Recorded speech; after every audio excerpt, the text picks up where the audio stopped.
Saudaraku, Proliga 2024 benar-benar menjadi performa puncak Megawati di Liga Voli Tanah Air. Megawati menjadi pembeda saat timnya ketinggalan pada fase kritis di set kelima dengan skor 11-14. Atlet asal Jember, Jawa Timur itu berhasil menjadi penyumbang poin terbanyak untuk timnya dengan torehan 29 poin. Megawati meraih gelar juara Proliga setelah 4 kali harus puas menjadi runner-up.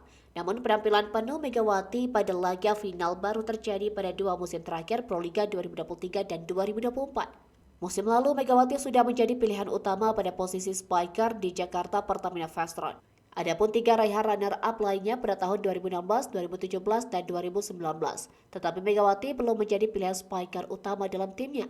Media Korea Selatan MK Sport mengapresiasi keberhasilan Megawati pada Proliga 2024. Ya, Megawati pernah meraih penghargaan Best Server pada Proliga 2022 saat membela Jakarta Pertamina Fast Run. Selanjutnya, media Korea Selatan itu kembali menyoroti pencapaian Megawati pada musim pertamanya bermain di Liga Voli Korea.